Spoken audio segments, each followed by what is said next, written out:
कामना संबंधी विशेष बात है कि कामना सारे के सारे पापों, संतापों, दुखों, इन सब की जड़ है।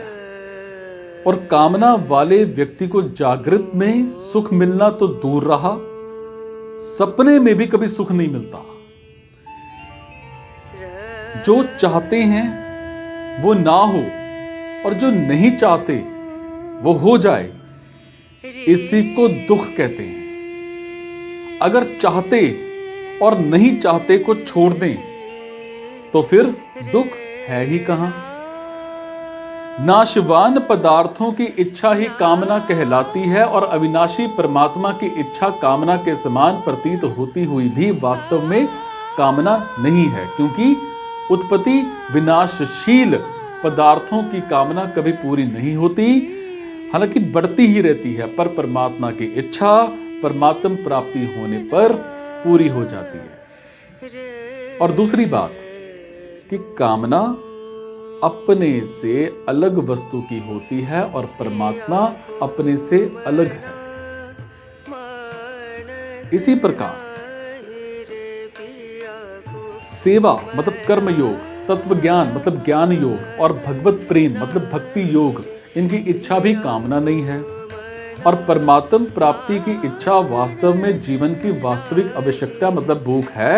और जीव को आवश्यकता तो परमात्मा की है, पर विवेक के दब जाने पर वो नाशवान पदार्थों की कामना करने लगता है। एक शंका हो सकती है कि कामना के बिना संसार का काम कैसे चलेगा। इसका समाधान ये है कि संसार का काम वस्तुओं से, क्रियाओं से चलता है, मन की कामना से नहीं।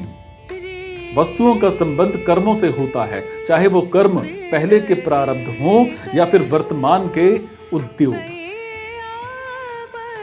कर्म बाहर के होते हैं और कामनाएं अंदर की। बाहरी कर्मों का फल भी बाहरी होता है और कामना का संबंध फल की प्राप्ति के साथ है ही नहीं। जो वस्तु कर्म के अधीन है वो कामना करने से कैसे प्राप्त हो सकती है। और संसार में देखते ही हैं कि धन की कामना होने पर भी लोगों की दरिद्रता नहीं मिटती और जीवन मुक्त पदार्थों को छोड़कर शेष सारे के सारे व्यक्ति जीने की कामना रखते हुए ही मरते हैं।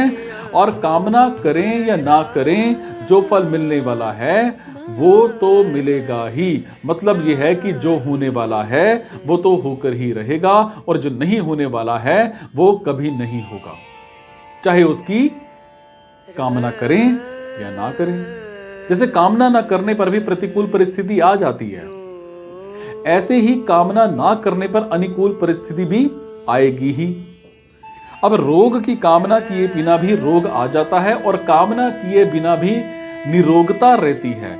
निंदा अपमान की कामना ना करने पर भी निंदा अपमान होते हैं और कामना किए बिना भी प्रशंसा सम्मान होते हैं। जैसे प्रतिकूल परिस्थिति कर्मों का फल है, ऐसे ही अनुकूल परिस्थिति भी कर्मों का फल है। और इसीलिए वस्तु, परिस्थिति आदि का प्राप्त होना अथवा ना होना कर्मों से संबंध रखता है, कामना से नहीं।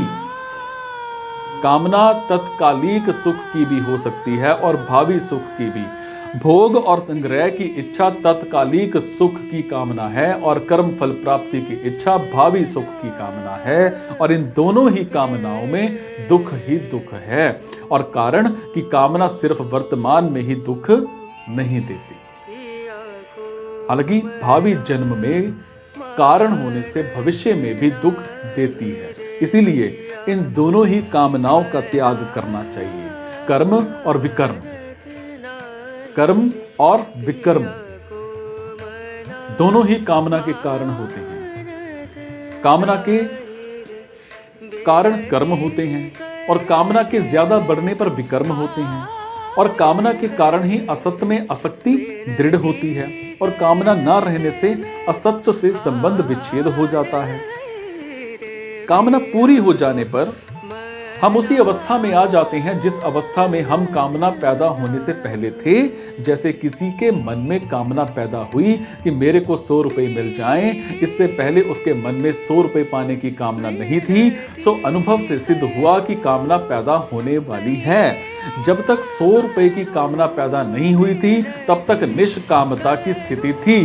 उद्योग करने पर अगर प्रारब्ध वशात 100 रुपए मिल जाएं तो वही निष्कामता की स्थिति फिर से आ जाती है, परंतु सांसारिक सुखासक्ति के कारण वो स्थिति ठहरती नहीं और नई कामना पैदा हो जाती है कि मेरे को 1000 रुपए मिल जाएं। इसी प्रकार ना तो कामना पूरी होती है और ना पूरी तृप्ति हो सकती है। कोरे परिश्रम के सिवा कुछ हाथ नहीं लगता। काम अर्थात सांसारिक पदार्थों की कामना का त्याग करना मुश्किल नहीं है। थोड़ा गहरा विचार करें कि वास्तव में कामना छूटती ही नहीं या फिर टिकती ही नहीं। पता लगेगा कि वास्तव में कामना टिकती ही नहीं, वो तो निरंतर मिटती ही जाती है, परंतु मनुष्य नई नई कामनाएं करके उसे बनाए रखता है। कामना पैदा होती है और पैदा होने वाली वस्तु का मिटना अवश्यंभावी है, इसीलिए कामना खुद मिटती है। अगर मनुष्य नई कामना ना करे तो पुरानी कामना कभी पूरी होकर और कभी ना पूरी होकर खुद मिट जाती है। कामना की पूर्ति सभी के लिए और सदा के लिए नहीं रहती, परंतु कामना का त्याग सभी के लिए और सदा के लिए है। कारण कि कामना अनित्य और त्याग नित्य है। निष्काम होने में कठिनाई क्या है? हम निर्मम नहीं होते, यही कठिनाई है। अगर हम निर्मम हो जाए तो निष्काम होने की शक्ति आ जाएगी और निष्काम होने से असंग होने की शक्ति आ जाएगी। जब निर्ममता, निष्कामता और असंगता आ जाएगी तब निर्विकारता, शांति और स्वाधीनता खुद आ सकती है। एक मार्मिक बात पर ध्यान दें। हम कामनाओं का त्याग करना बड़ा कठिन समझते हैं, परंतु विचार करें कि अगर कामनाओं का त्याग करना मुश्किल है तो क्या कामनाओं की पूर्ति करना आसान है? सब कामनाओं की पूर्ति संसार में आज तक किसी की नहीं है। हमारी तो बात ही क्या है। भगवान के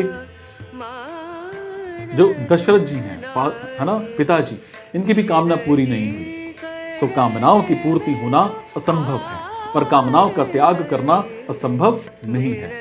अगर हम ऐसा मानते हैं कि कामनाओं का त्याग करना मुश्किल है तो मुश्किल बात भी असंभव बात मतलब कामनाओं की पूर्ति की अपेक्षा आसान पड़ती है, क्योंकि कामनाओं का त्याग तो हो सकता है पर कामनाओं की पूर्ति हो ही नहीं सकती। इसीलिए कामनाओं की पूर्ति की अपेक्षा कामनाओं का त्याग करना आसान ही है। गलती यही होती है कि जो काम कर नहीं सकते उसके लिए उद्योग करते हैं और जो काम कर सकते हैं उसे करते ही नहीं।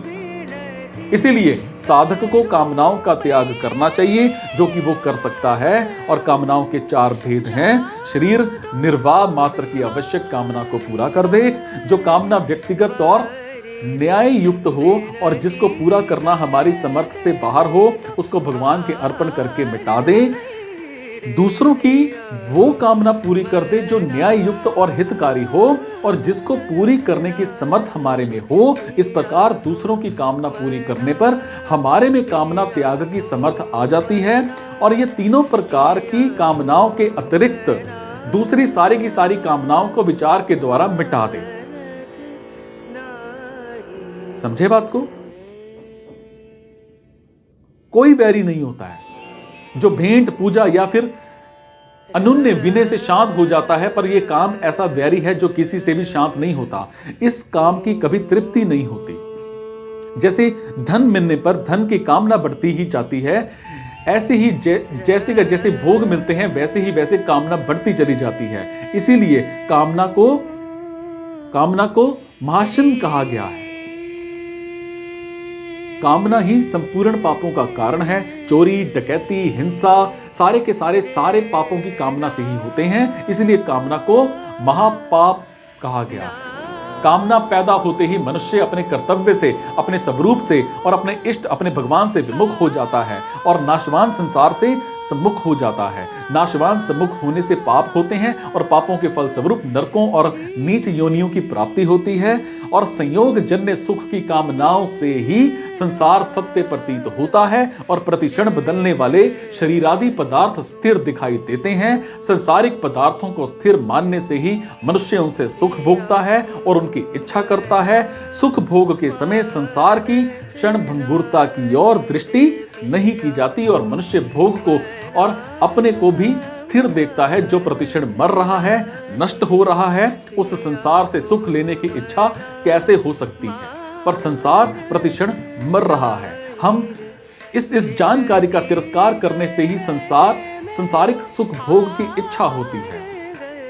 सिनेमा में जाती हो ना, सिनेमा में पके हुए अंगूर देखने पर भी उन्हें खाने की इच्छा नहीं होती। अगर होती है तो सिद्ध हुआ कि हमने उसे स्थिर माना है। परिवर्तनशील संसार को स्थिर मानने से वास्तव में जो स्थिर तत्व है उस परमात्म तत्व की तरफ या फिर अपने स्वरूप की तरफ दृष्टि जाती ही नहीं।